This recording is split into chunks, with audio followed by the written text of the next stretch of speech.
ለክርስቶስ የታጨንኛ ክርስቶስ ደግሞ የገዛ አካሉ ያደረገን ያው እኛን ወደ ህብረቱ አይደለም ወደ ራሱ ያቀረበን በከበረ ስጋና ደሙ ነው። በዕለተ ዓርብ ደሙን አፍስሶ ስጋውን ቆርሶ አጥንቱን ከስክሶ እስከሚታይ ድረስ በጀርባው 6666 ጊዜ ተገርፎ የራሱ አደረገን። ሰማዕቷ ቅድስት አርሴማ የተጠራችበትን የምታውቅ እግዚአብሔር የሚከብርበትን የምታውቅ ለእግዚአብሔር ሐሳብ የማይመቸውን የምትቃወም ታላቅ እናት ሰማዕቷ ቅድስት አርሴማ በሰራችው ሥራ በተጋደለችው ተጋድሎ በመሰከረችው ምስክርነት እስከ ዛሬ ስሟ ይነሳ። እመቤታችን ቅድስተ ቅዱሳን ንጽሕተ ንጹሐን ድንግል ማርያም ልጇ ወዳጇ ኢየሱስ ክርስቶስን በጀርባዋ አዝላ በሄሮድስ ምክንያት ከተሰደደች በኋላ እግዚአብሔር አምላክ በነቢዩ እንደተናገረው ልጄን ከግብጽ ጠራሁት እንዳለ በግብጽ የነበረውን የስደት ጊዜዋን ጨርሳ ከልጇ ከኢየሱስ ክርስቶስ እንዲሁም ደግሞ አብረዋት ከነበሩት ከቅዱስ ዮሴፍና ከቅድስት ሰሎሜ ጋር ወደ ገሊላ ስትመለስ በሀገራችን በኢትዮጵያ ያረፈችበት ያውም ቁስቋም በሚባል በደብረ ቁስቋም ያረፈችበት ታላቅ ዕለት ነው። በዚህ ቀን ይህ የእመቤታችን ከልጇ ጋር በዛ ስፍራ ማረፏ ይነገራል፣ ይታወሳል። በሌሎች ቦታዎች ላይ ክብረ በዓል ጭምር ሁሉ አለው። ሁለተኛው ደግሞ የሰማዕቷ የቅድስት አርሴማ ወራዊ የመታሰቢያ በዓሏ ነው። ለዛሬ በምትኖረን ጥቂት ደቂቃ እግዚአብሔር በፈቀደና እግዚአብሔር በረዳን መጠን የሰማዕቷ የቅድስት አርሴማ ከገድሏ ላይ ጥቂት ነገር ወስደን እግዚአብሔር አምላካችን ለሕይወታችን የሚጠቅመንን የሚረባንን ያስተምረናል። የአምላካችን ቅዱስ ፈቃድ ይሆንልን። በትምህርታችን ርዕስ ያደረግነው ሰማዕቷ ቅድስት አርሴማ የተናገረችውን ኃይለ ቃል ከገድሏ ላይ በመውሰድ ነው። እኔ የክርስቶስ ሙሽራ ነኝ አለች። የማን ሙሽራ ነኝ? የማን ሙሽራ ነኝ? የክርስቶስ ሙሽራ ነኝ ብላ ተናገረች። ይህንን ኃይለ ቃል ደግሞ ለመደገፍ እንዲረዳን በመጽሐፍ ቅዱስ ክፍል ላይ አንድ የመጽሐፍ ቅዱስ ክፍል እናነሳለን። ለምን ከተባለ አባቶቻችን እንዲሁም ደግሞ ቅዱሳን እናቶቻችን የሚናገሩትን በሙሉ ከመጽሐፍ ቅዱስ ላይ አግኝተውት ነው። ከምን ላይ አግኝተውት ነው? ከምን ላይ አግኝተውት ነው? ከመጽሐፍ ቅዱስ ላይ አግኝተውት ነው። ቅድስት ቤተ ክርስቲያንም አንድን ገድል ቅዱስ ብላ ወይንም ደግሞ በቤተ ክርስቲያን ያሉ ምዕመናን እንዲጠቀሙበት ስትፈቅድ በመጽሐፍ ቅዱስ እይታ ታይቶ ነው። ከመጽሐፍ ቅዱስ ጋር የተጣረሰ ቢኖር ከመጽሐፍ ቅዱስ ጋር የሚጣላ ቢኖር ቤተ ክርስቲያን ያንን አትቀበለውም። ታስታውሳላችሁ?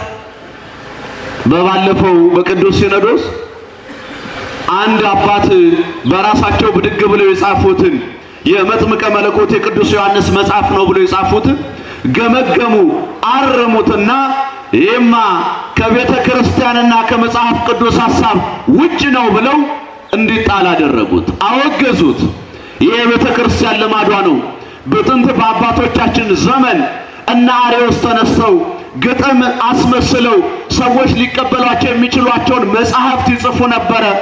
ያን ጊዜ ሊቃውንቱ እየተሰበሰቡ ያንን ይይዙና በመጽሐፍ ቅዱስና በቤተ ክርስቲያን እይታ ካዩት በኋላ ከቤተ ክርስቲያን መወገድ ያለበት ከሆነ እንዲወገድ ያደርጉት ነበር። ለዚህ ነው እኛም የሰማዕቷ የቅድስት አርሴማን ያንን የተናገረችውን ንግግር ስናነሳ በዚሁ በመጽሐፍ ቅዱስ እይታ ማየት ስለሚኖርብን ርዕሳችንን ከሰማዕቷ ከቅድስት አርሴማ ንግግር ብናደርገው ከመጽሐፍ ቅዱስ ጋር ግን ተመሳሳይ ሐሳብ አለው። ሐዋርያው የእግዚአብሔር ምርጥ ዕቃ የተባለው ሐዋርያው ቅዱስ ጳውሎስ ለቆሮንቶስ ሰዎች በጻፈላቸው መልእክቱ ምዕራፍ 11 ከቁጥር 2 ላይ እንዲህ ብሎ ተናገረ። ከቁጥር 1 ጀምሮ እናንብበው።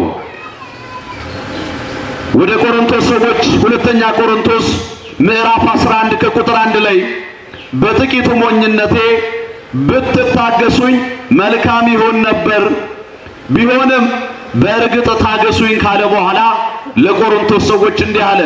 በእግዚአብሔር ቅናት እቀናላችኋለሁና እንደ ንጽሕት ድንግል እናንተን ለክርስቶስ ላቀርብ ለአንድ ወንድ አጭቻችኋለሁ አለ።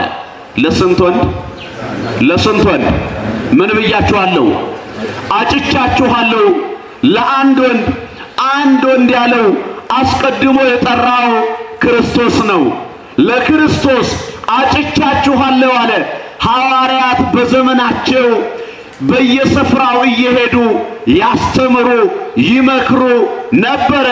ታዲያ በአንድ ወቅት ሐዋርያው ቅዱስ ጳውሎስ በእስር ቤት ሆኖ ለቆሮንቶስ ሰዎች በቆሮንቶስ ለሚኖሩ ሰዎች አስተምሯቸው መክሯቸው ክርስትናን ገልጾላቸው ስለነበረ ለነዚያ ለቆሮንቶስ ክርስቲያኖች መልእክት ላከ።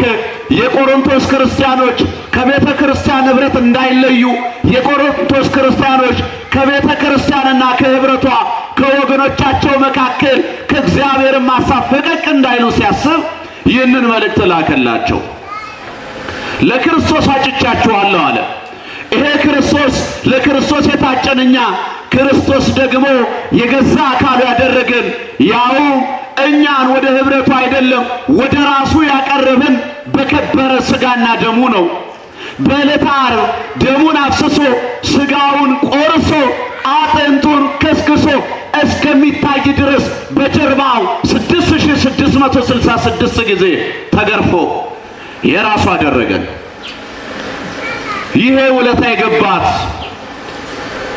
ይሄ የክርስቶስ ሙሽራነቷ የገባት ሐዋርያው ቅዱስ ጳውሎስ እንዳለ በዘመኑ ለኖሩ ለቆሮንቶስ ሰዎች ቢነገርም ፍጻሜው ግን በየዘመኑ ለምንነሳ ለኛ ስለሆነ በዛን ዘመን ሰማዕቷ ይህንን ስለምታውቅ እንዲህ ብላ ተናገረች።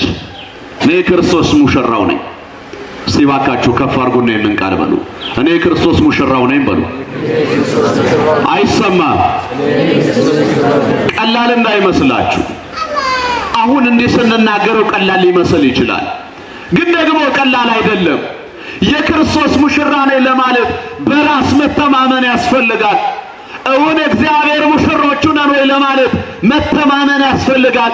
እንዲሁ ተነስተን በድፍረት የምናወራው አይደለም። ለዚህ ነው ዛሬ የትምህርታችንን ርዕሴንን ያደረግነው። የትምህርታችን መሰረታዊ ዓላማ ሁለት ነው። ስንት ነው አልኳችሁ? ሁለት ነው። እንዳትረሱ በኋላ ስለምጠይቃችሁ። ሁለት ነው። የመጀመሪያው ቅዱሳን ክርስቶስን የማይሸፍኑ እንደሆነ መግለጽ። ማንን የማይሸፍኑ አልኳችሁ? ክርስቶስን። ሁለተኛው ደግሞ እኛ ክርስቲያኖች በዚህ ዘመን ያለን ክርስቲያኖች ከሰማዕቷ ከቅድስት አርሴማ ምን እንማራለን የሚለውን ማየት ነው። ማን ይርዳን? ማን ይርዳን? እግዚአብሔር አምላካችን ይርዳን። ይህንን ስናነሳ ጥቂት ስለ ሰማዕቷ ስለ ቅድስት አርሴማ መነጋገር ያስፈልጋል። እናንተ ስሟን ብቻ አይደለም ግብሯንም ታሪኳንም ታውቁታላችሁ። ነገር ግን ለመግቢያ ያክል ጥቂት ነገር ብቻ እንበል ስለ ሰማዕቷ ስለ ቅድስት አርሴማ። ስለ ሰማዕቷ ስለ ቅድስት አርሴማ በገድል መጽሐፏ ላይ ብዙ ተጽፏል። እንዲሁም ደግሞ ሁላችንም በምናውቀው በቤተ ክርስቲያናችን መጽሐፍ መስከረም 29 በሚነገረው በስንክሳር መጽሐፍ ላይ ስለ ሰማዕቷ ስለ ቅድስት አርሴማና አብረዋት ስለነበሩ ደናግላን የተቀበሉትን መከራ ስንክሳራችን በሚገባ ይነግረናል። እንዴት አድርጋ ሰማዕትነት እንደተቀበለች ታሪኳ ባጭሩ እንዲህ ነው። ሰማዕቷ ቅድስት አርሴማ እሷ በነበረችበት ዘመን አንድ ንጉሥ ነበረ። ስንት ንጉስ አልኳችሁ? ስንት ንጉስ? አንድ ንጉስ። ያ ንጉስ ዲዮቅልጥያኖስ ይባላል። ይሄ ንጉስ ሰማዕቷ ቅድስት አርሴማ ወደ ምንኩስና ሕይወት ብትሄድም የእግዚአብሔርን ቃል እያነበበች ያደገች ሆና ወደ ገዳም ብትወርድም ይህ ንጉስ ማግባት ይፈልግ ነበረ። ታዲያ ስለ ሰማዕቷ ስለ ቅድስት አርሴማ ጠባቂዎቹ አገልጋዮቹ ነገሩት። በገዳም ውስጥ እኮ አንድ እጅግ በጣም የምታምር መልኳ እንደ ፀሐይ የሚያበራ እጅግ በጣም ውብ ሴት አለች። ንጉሥ ሆይ ለምን እሷን አታገባም አሉት። ንጉሡ ሊያምናቸው ስላልቻለ ስንክሳሩ ሲነግረን መልኳን ሳሉና ይዘውለት መጡ። በእኛ ዘመን ቢሆን ፎቶ ነው አይደለም ሄደው አይደል? ወይ ከፕሮፋይላችን ላይ ወይ ከሆነ ቦታ ፎቶአችን ይወሰድና እቺ ነች ይባል ነበር። በዛ ዘመን ሳሉና ወሰዱለት። እነሱ የሳሉለትን አይቶ እጅግ በጣም እንዳማረሽ ገባው። ከዚህ በኋላ አምጡልኝ አለ። ሰማዕቷ ቅድስት አርሴማ ንጉሡ ሊያገባት እንዳጫት በሰማች ጊዜ ደናግሉ በነገሯት ጊዜ አርመን ወደ ተባለች ቦታ ሸሹ። በዛ ስፍራ በአርመንያ ተሸሽገው ሲኖሩ ወደ አርመንያ እንደሸሹ ንጉሥ ዲዮቅልጥያኖስ ሰማና ድርጣድስ ለሚባለው ለአርመንያው ንጉሥ መልእክት ላከ። ከኔ ሀገር ወደ አንተ ሀገር አንዲት ሴት ሸሽታ ኮብልላ መጣለችና ያዝና ወደ እኔ ላክልኝ ላገባ ተፈልጋለሁ ብሎ መልእክት ላከ። የንጉሥ ድርጣድስ ባለሟሎች አርሴማን እንዲይዙ ተደረገ። አርሴማ ከተደበቀችበት ቦታ ላይ ተያዘችና ወደ ንጉሡ ስትመጣ አሁንም መልኳ እጅግ በጣም ያምራል። ጻዳ የመሰለ መልክ አላት። ከዚህ በኋላ ንጉሥ ድርጣድስ ምን አለ? አይ እችንማ አሳልፌ አልሰጥም። እኔ ራሴ በቤቴ በዙፋኔ ላይ ቁጭ አድርጌ ንግሥት አድርጌ አንቀባረር ያኖራታለሁ፣ እኔ ራሴ ያገባታለሁ አለና ሐሳብ ቀይሮ ለራሱ ተመኛት። አንቺ ሴት ወደዚህ ስፍራ ግቢ፣ ንግሥት ላድርግሽ፣ ያማረውን የጣመውን የላመውን እየበላሽ ንግሥት ሆነሽ እኔን አግብተሽ ኑሪ። እኔን አግብተሽ ብቻ አይደለም ለፀሐይና ለጨረቃም ጭምር ለነዚህ ጣዖታት እየሰገድሽ ከኔ ጋር ኑሪ አላት። ሰማዕቷ ቅድስት አርሴማ የተጠራችበትን የምታውቅ እግዚአብሔር የሚከብርበትን የምታውቅ ለእግዚአብሔር ሐሳብ የማይመቸውን የምትቃወም ታላቅ እናት በመሆኗ የእግዚአብሔርን ቃል ያነበበች። የማንን ቃል ያነበበች? የማንን ቃል? የእግዚአብሔርን ቃል ማንበብ ብቻ አይደለም፣ በሕይወት ለመግለጥ የምትፈልግ በኦሪት ዘጸአት ምዕራፍ 20 ቁጥር 3 ላይ የተነገረውን እግዚአብሔርን ትልቁን ሕግ ከእኔ በቀር ሌሎች አማልክት አታምልክ የተባለውን ጠንቅቃ የምታውቅ በመሆኗ የነ አብርሃምን ታሪክ እየሰማች ያደገች በመሆኗ የነማንን ታሪክ? የነማንን ታሪክ? የነ አብርሃምን። የአብርሃምን ታሪክ ሁላችሁም ታውቁታላችሁ። አባቱ ጣዖታትን እየሰራ የሚሸጥ ታራ የተባለው ሰው አብርሃም በዛን ዘመን አብርሃም በዛ እግዚአብሔር በማይታወቅበት ስፍራ ላይ ሆኖ የተጻፈ ነገር ሳይኖር በሕገ ልቦና ብቻ አብርሃም እግዚአብሔርን ይፈልግ ነበረ። እግዚአብሔር ደግሞ የአብርሃምን ልብ ስለሚያውቅ እግዚአብሔር ደግሞ አብርሃም እንደሚፈልገው ስለተረዳ አብርሃምን ጠራው። አብርሃም ከሀገር ከወገኖች ከዘመዶች ተለይተ ነይ ወደ ማሳይ ስፍራ ላይ ውጣ ብሎታል። ለምን ከተባለ በዛ ስፍራ እግዚአብሔር አይመለክም። ማን አይመለክም? ማን አይመለክም? እግዚአብሔር አይመለክም። ስመ እግዚአብሔር አይጠራም። ከእግዚአብሔር ጋር ኅብረት የላቸው። ከነዚህ ከዘመዶች ከወገኖች ተለይተ ውጣ አለው።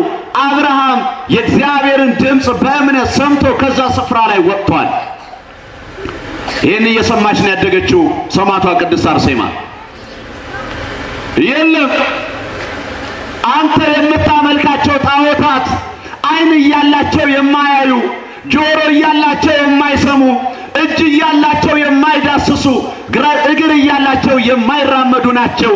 እኔ የማመልከው አምላክ አንተንም እኔንም የፈጠረን ነው። አንተ የምታመልካቸውን ጣዖታቶች ላመልክ አልችልም አለችው። የዚህን ጊዜ ድርጣድስ ወደ አርሴማ ቀረበ። ኃይል ሊጠቀም ጉልበት ሊጠቀም በቅዱሳት ስዕላት ላይ በአርሴማ ስዕል ላይ ተመልክታችኋል አይደል? ከእግሯ በታች ረግጣው የሚታይ ስዕል አለ የለም? አለ። ከገድሏ ላይ ተወስዶ የተሳለ እኮ ነው። ገድሏን ባጭሩ የሚተርክ እኮ ነው።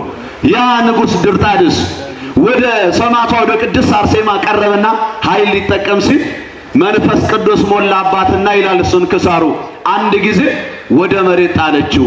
ያ ንጉሥ በሰዎች ፊት መዋረዱን አይቶ እጅግ በጣም ተቆጣና አንገቷን በሰይፍ እንዲቆርጧት አዘዘ።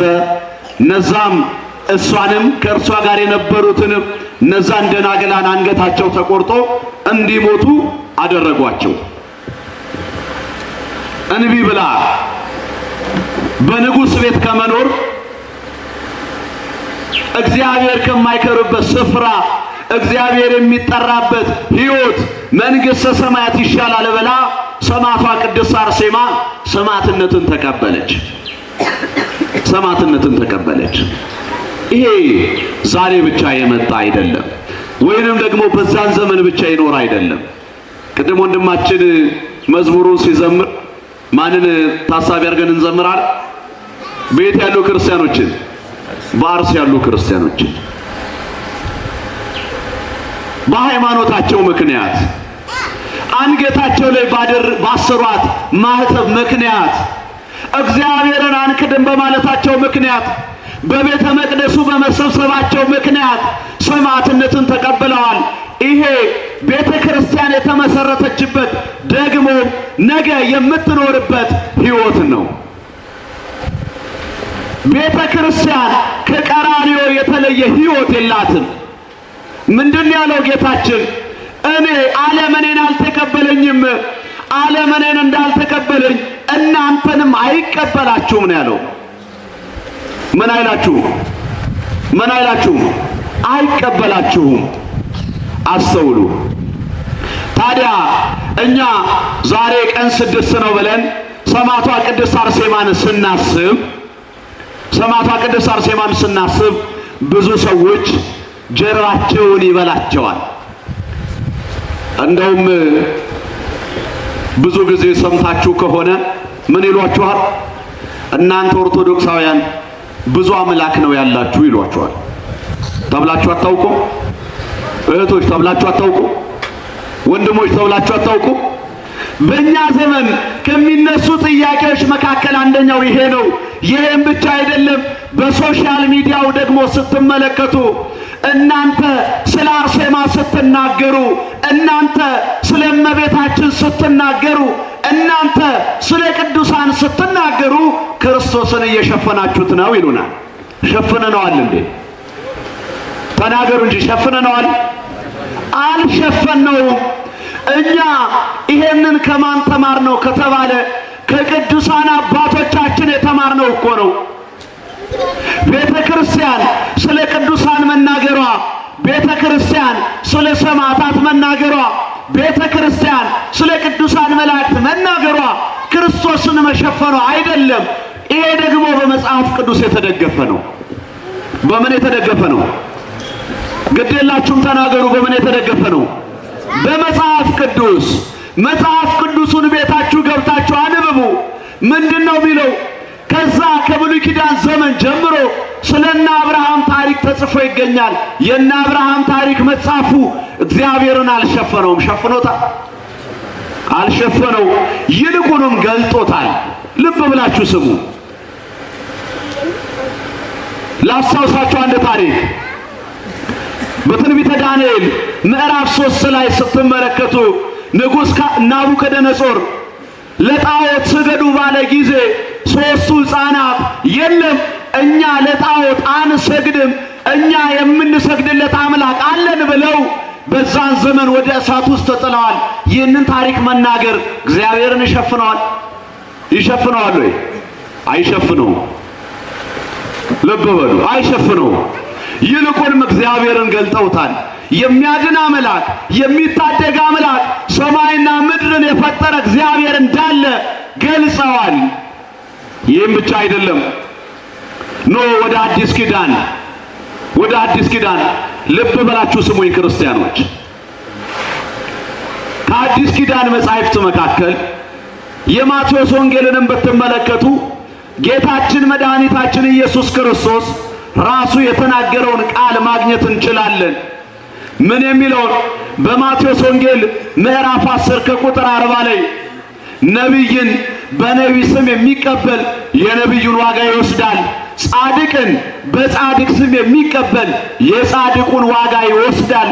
ከነዚህ ከታናናሾቹ ለአንዱ እንኳን በእነዚህ ስም ቀዝቃዛ ውሃ ብታጠጡ ዋጋችሁ አይጠፋም ነው ያለው። አያችሁ፣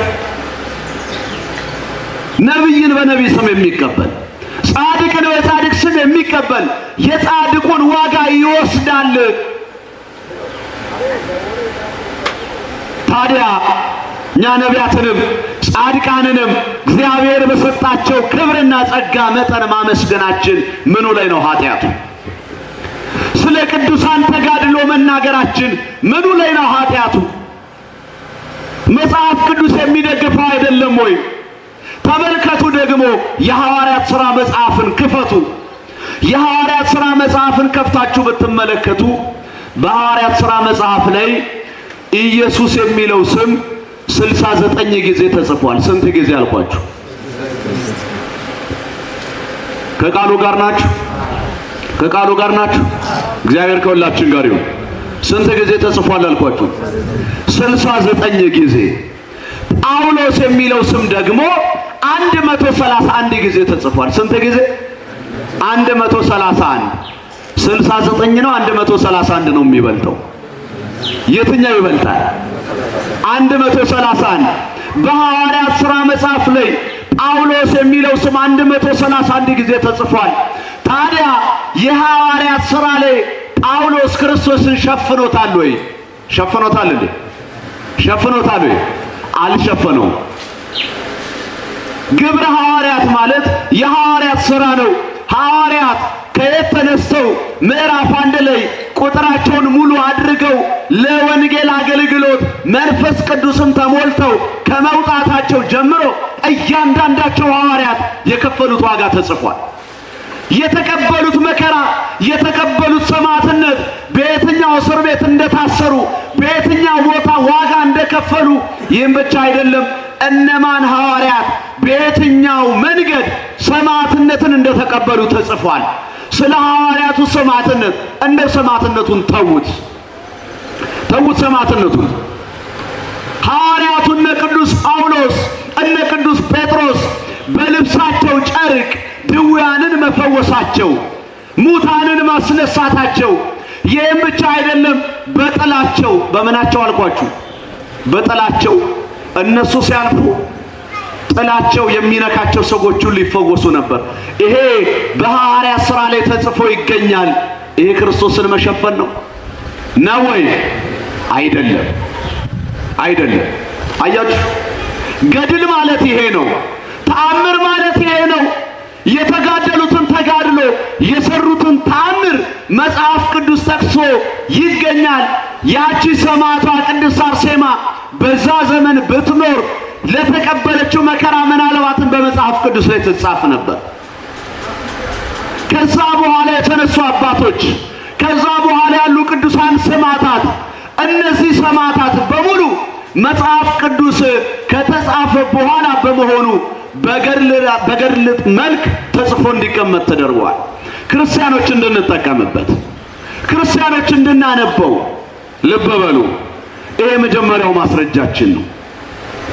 ሁለተኛው ማስረጃችን ደግሞ ሁላችሁም እንደምታውቁት ሐዋርያው ቅዱስ ጳውሎስ 14 መልእክታት አሉ። ስንት መልእክታት?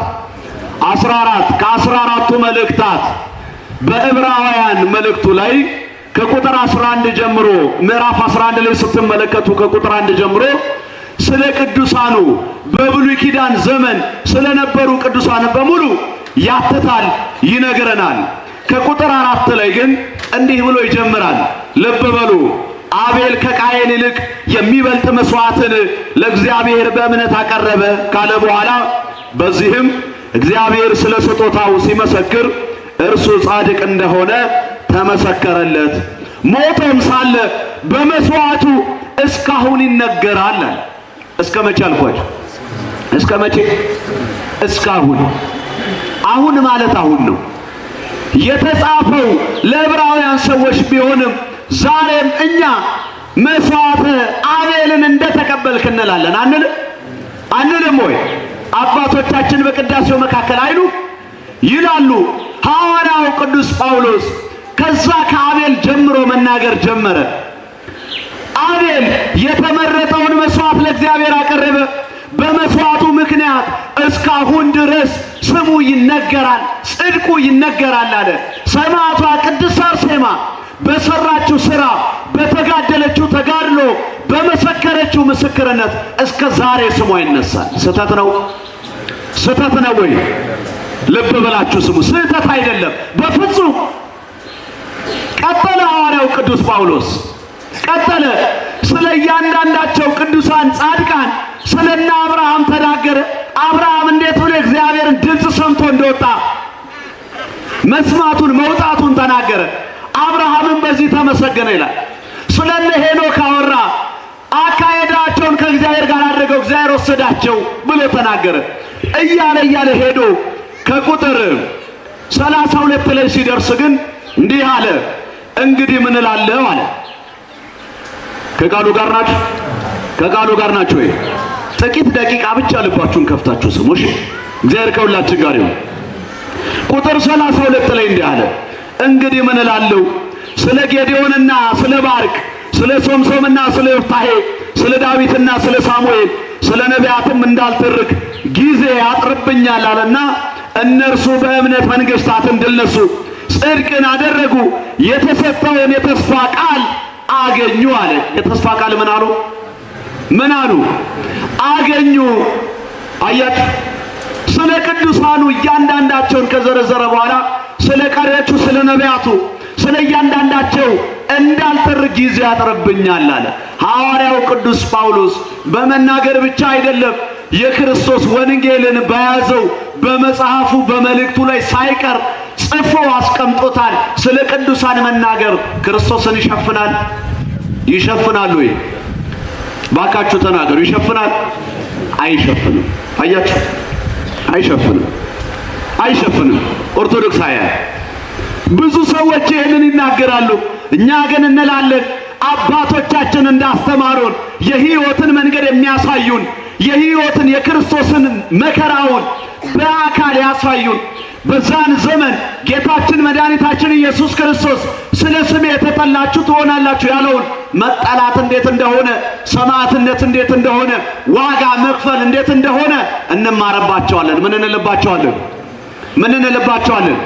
እንማርባቸዋለን። በዚሁ መጽሐፉ ምዕራፍ 13 ላይ ከቁጥር 7 ላይ የእግዚአብሔርን ቃል የተናገሯችሁን ዋንኞቻችሁን አስቧል። ዋንኞቻችሁን ምኖቻችሁን? ማናቸው የኛ ዋንኞች? ከዋንኞቻችን መካከል አንዷ እኮ ሰማዕቷ ቅድስት አርሴማ ነች።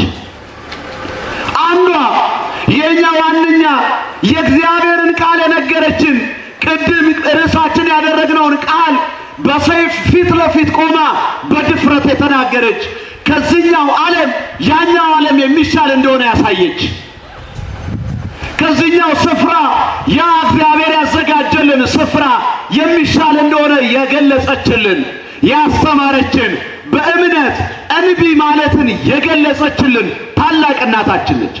አንዷ ዋንኛችን እሷ ነች። ዋንኞቻችሁን ተመልከቱ። የእምነታቸውን ጽናት እየተመለከታችሁ በሃይማኖት በእምነት ምሰሏቸው አለ።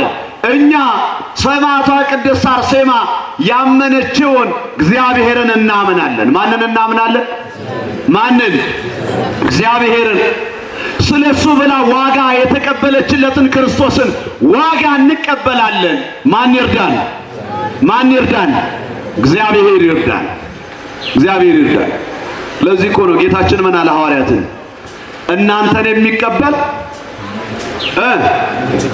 በሉት ግድ የለም እናንተን የሚቀበል እኔን ይቀበላል።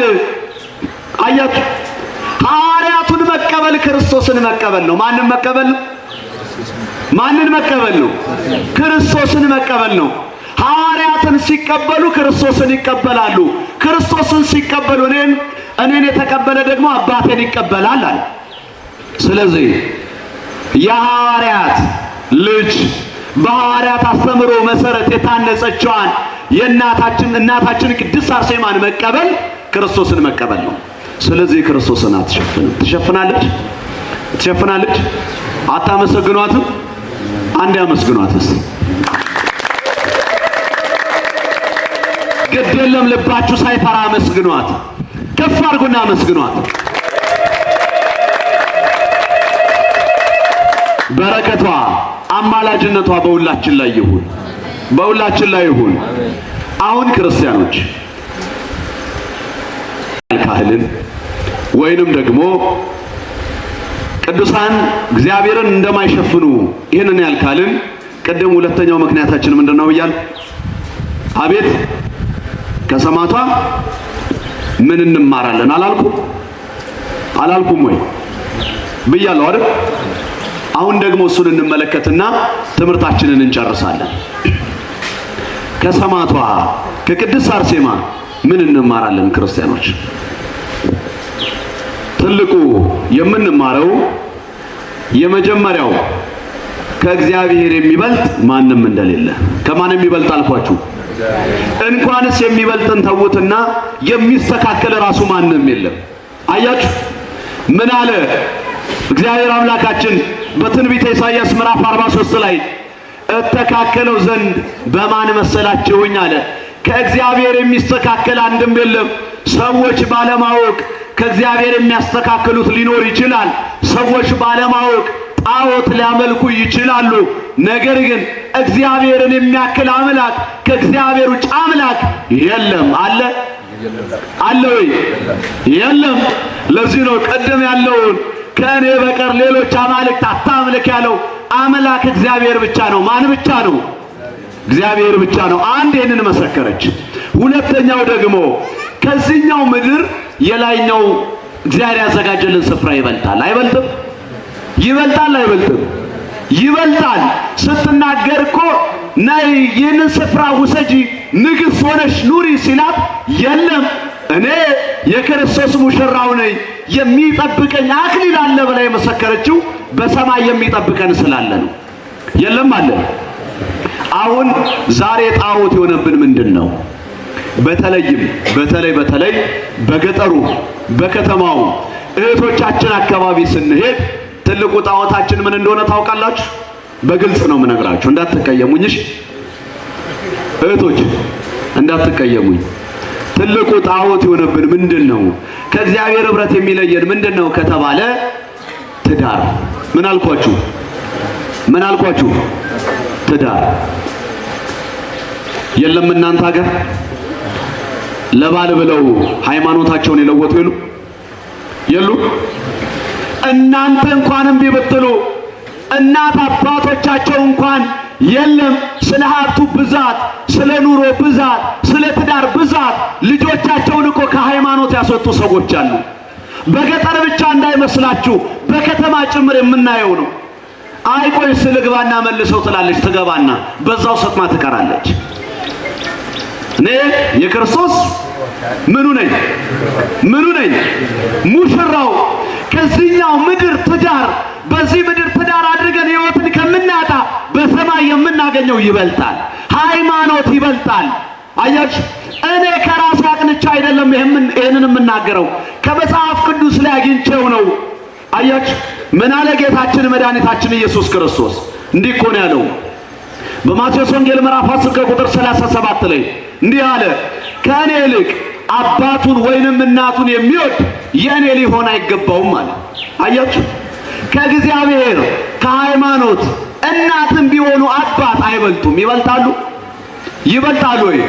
አይበልጡም ካለ በኋላ ወረዳልና ከእኔ ይልቅ ወንድ ልጁን ወይንም ሴት ልጁን የሚወድ ቢኖር የእኔ ሊሆን አይገባውም አለ። ከእናትና አባት ማን ይበልጣል? እግዚአብሔር ይበልጣል። ከልጅም ማን ይበልጣል? እግዚአብሔር ይበልጣል። አባቶቼ እናቶቼ ምንድነው ጣዖት የሆነባችሁ እናንተ ከተባለ የሚጦረኝ ልጅ ኢየሱስን ተቀበል ብሎኛል፣ ሃይማኖትህን ካድ ብሎኛል ብለው ከቤተ ክርስቲያን ኅብረት የተለዩ ሰዎች አሉ። ከልጆቻችሁ እግዚአብሔር ይበልጣል። ልጆቻችሁ ከሚሰጧችሁ ድቃቂ ሳንቲም፣ ከዓመት ልብስ እግዚአብሔር ይበልጣል። እግዚአብሔር እነዚህን ሁሉ ሊሰጣችሁ የታመነ አምላክ ነው። ይሄ ነው እኮ ጣዖታችን። ወንዶች ወንድሞቻችን ጋር ምንድነው ጣዖት? ምንድነው ጣዖት? የመጀመሪያው ለእግዚአብሔር ጊዜ ማጣት። ለማን ጊዜ ማጣት? ለማን ጊዜ ማጣት? ለእግዚአብሔር ጊዜ ማጣት። ቤተ ክርስቲያን ለመምጣት ጊዜ የለንም። በጸሎት ለመገኘት ጊዜ የለንም። በከተማ ስናውደለድል እንውላለን። የከተማ ጓደኞቻችን ጋር ከተማ ላይ የምናሳልፈው ጊዜ ከእግዚአብሔር ቤት በልጦብናል። ይሄ ደግሞ ለኛ ጣዖት ነው። ማን ይርዳል? ማን ይርዳል? ታዲያ ሁላችንም እህቶች ከሃይማኖት የሚያስወጣችሁ ነገር ቢኖር፣ አባት እናቶች ከሃይማኖት የሚያስወጣችሁ ነገር ቢኖር፣ ወጣቶች ሁላችንም ከሃይማኖት የሚያስወጣን ከእግዚአብሔር የሚለየን ጣዖት ቢኖር ምን ልንል ይገባል? ምን ልንል ይገባል? ርዕሳችን ምን ነበር? እኔ የማን ሙሽራ ነኝ? የማን ሙሽራ ነኝ? የክርስቶስ ሙሽራ ነኝ አለ። አያችሁ፣ የክርስቶስ ሙሽሮች መሆናችንን አውቀን በዕለተ ዓርብ ክቡር ደሙን አፍስሶ የከበረ ሥጋውን ቆርሶ የገዛ አካሎቹ ያደረገን የራሱ ያደረገን እግዚአብሔር አለ። ከእግዚአብሔር ኅብረት እንዳንለይ ከሰማዕቷ የምንማረው ይሄንን ነው። በረከቷ በሁላችን ላይ ይደር። በረከቷ በሁላችን ላይ ይደር። ምን ጊዜም ከሃይማኖት እንዳንወጣ ማን ይርዳል? ማን ይርዳል? ሰው በራሱ ምንም ሊያደርግ አይችልም። እግዚአብሔር የሰውን በጎ ፈቃዱን ወስዶ ነው ሊረዳው የሚችለው አይደል? ነው አይደለም? አንድ ሰው ከቤተ ክርስቲያን መውጣት እየፈለገ እግዚአብሔር ግን አያስገድደው። ለምን ከተባለ ነፃ ፈቃድ ስለሰጠን፣ እግዚአብሔር በነፃ ፈቃዳችን እንድንወስን እድሉን ስለሰጠን እኛ የምንመርጠውን እድል ማየት ይኖርብናል። ማን ይርዳል? ማን ይርዳል? አነ መራዊ ለክርስቶስ፣ እኔ ክርስቶስ ሙሽራው ነኝ። የሰማነውን ይባርክ።